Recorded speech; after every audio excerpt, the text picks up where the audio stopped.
Good morning. God bless you. This is Jeremiah Johnson with Good News in the Morning, and I just want to greet you today, and I want to remind you that God loves you. He is on your team. He is on your side. He is in your corner. He believes in you, and He knows that He has all the ability, all the strength, all the power in the world to help you to overcome, to help you to finish your race strong. Listen, what we bring to the table, you know what we bring to the table? We bring weakness to the table.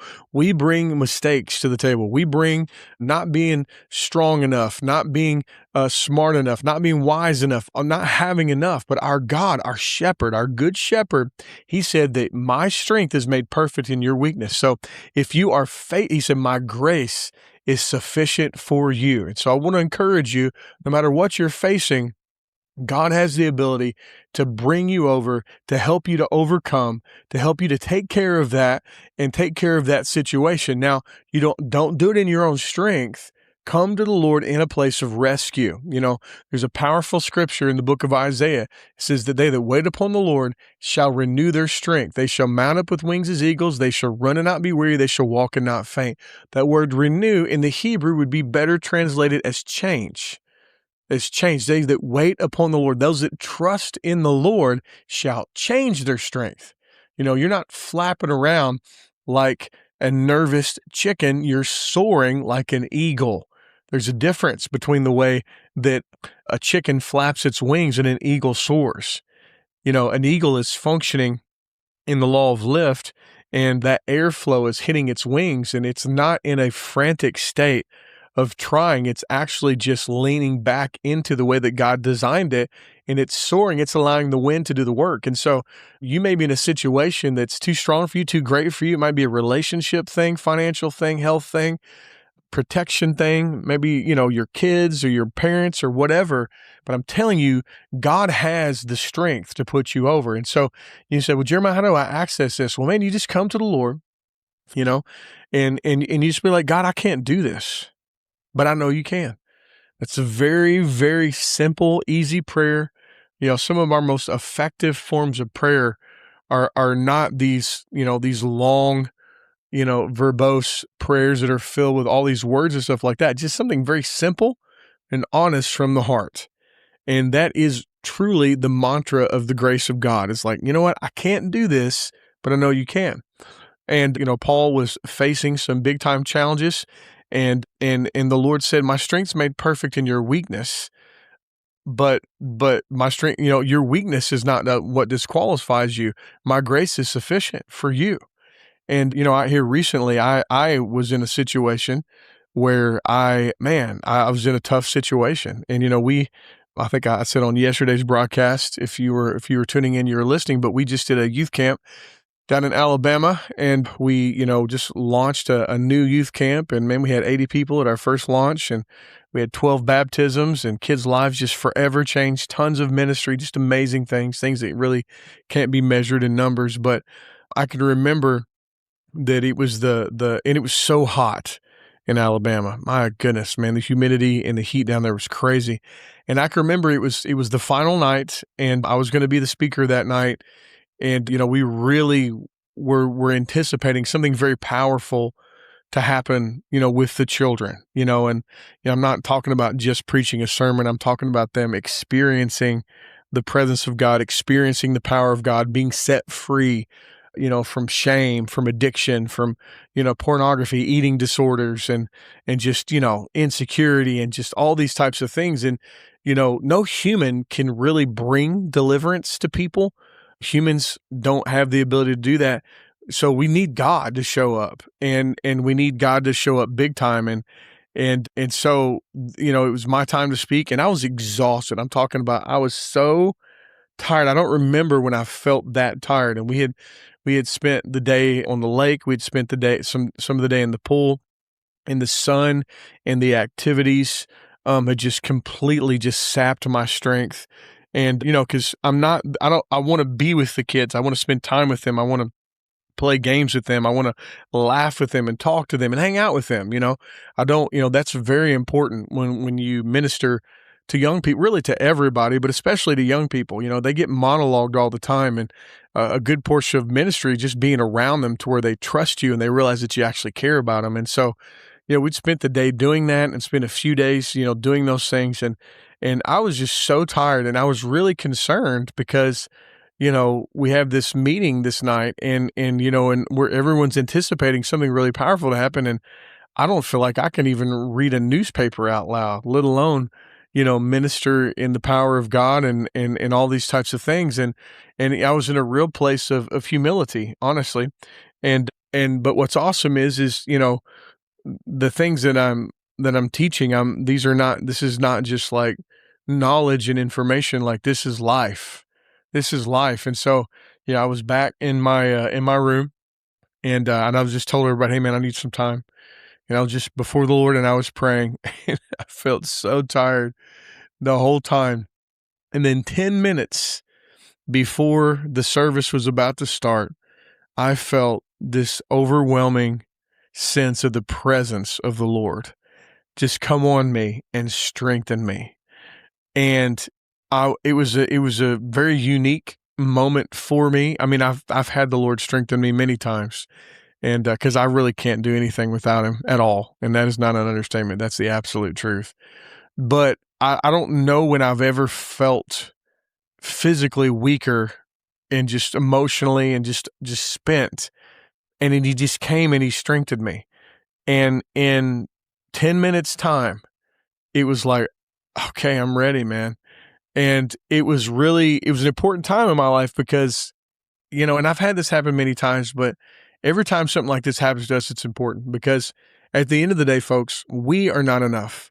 And that means being mom, dad, husband, wife, provider, payer of bills, boss, employee, anything, brother, sister, like we're not enough, man. We're just not.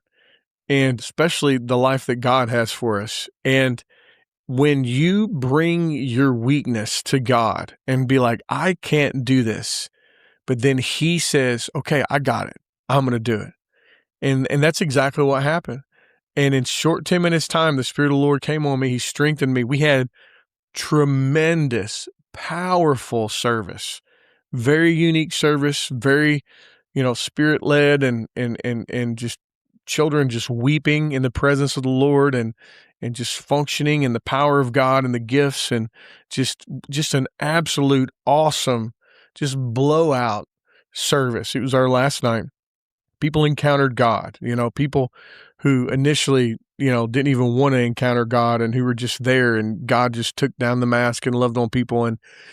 But it was just this, and that's like this, that's this place where trust is developed, right? Because, we don't want just a theoretical God. We don't want a God that, we learn about, being a part of the kingdom. It's not learning about God. It's actually knowing him. Everything should come down to knowing him personally, not just information, not just doctrine, not just theology, not just all those Christianity type of things. It's just, we want to just know him, Jesus, know him, right? And in those moments where we are weak and we don't have it and we acknowledge it, but he comes in and he strengthens us. That's what it talks about in the rest of that passage with the Apostle Paul. He said, I'm going to boast in my infirmity that the power of Christ may come upon me. And if you look at that word, it talks about it means tabernacle over me, that lay a tent over me, like the power of God come upon me and tabernacle over me. And which is just a powerful picture of God swallowing up our weakness. And so Paul learned something. He said, when I'm weak, when I am at my weakest, God is at his strongest. And so, I say all of these things that if you're in a time in your life where you don't feel like you're strong enough, you don't feel like you can handle this, you don't feel like you can manage your marriage or manage your children or manage your finances or manage your church or your ministry or manage your job or whatever, or even manage your own mental health. I just want to encourage you, there's nothing this world can throw at us that's stronger than God. And if you will humble yourself and be honest and vulnerable and be like, God, I can't do this. I need your help. If you can just do that, God will overshadow you with his strength and he will help you. and he will strengthen you. But there's a real letting go. There's a real genuine place of humility. And, you want to do it from the heart. You want it to be real. You want everything to be real. I'm just trying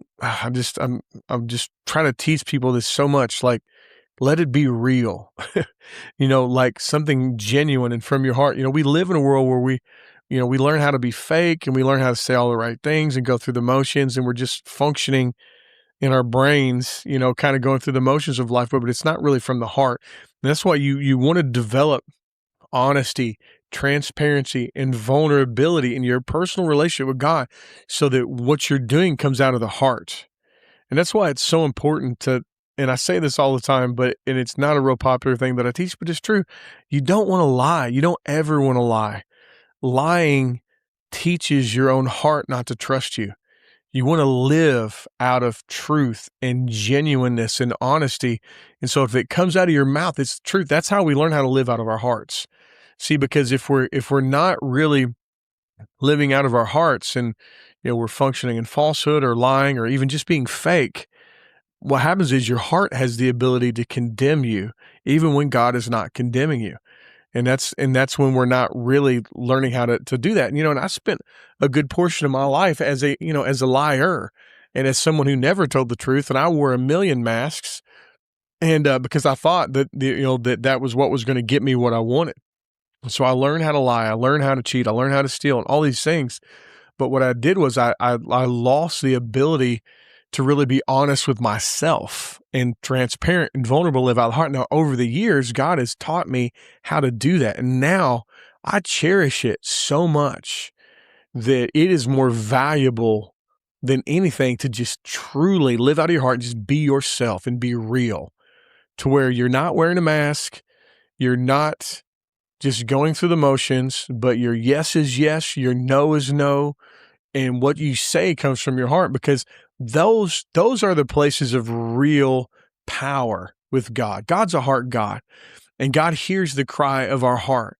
And so, and nothing can humble you quite like, and get you to a place where you're functioning on your heart, like extreme pressure or challenge.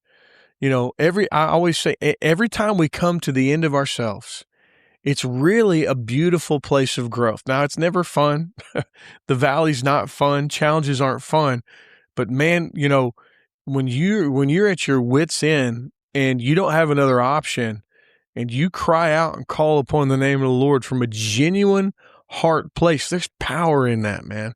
There's so much power in that, because it's a heart-to-heart place. And I just want to encourage you, if you're facing something and it's just too big for you and too strong for you, there's a God in heaven who loves you, and he will help you, and he will strengthen you. And just like he strengthened me during that youth camp, he'll strengthen you, and he'll teach you how to, as it talks about in the book of Isaiah, to change your strength, so that you wait upon the Lord, you renew your strength, you change your strength, you mount up with wings as eagles, you run and you're not weary, you walk and you do not faint, because you're not functioning in your ability. You've been united together with Christ, and he and his abilities flowing through you.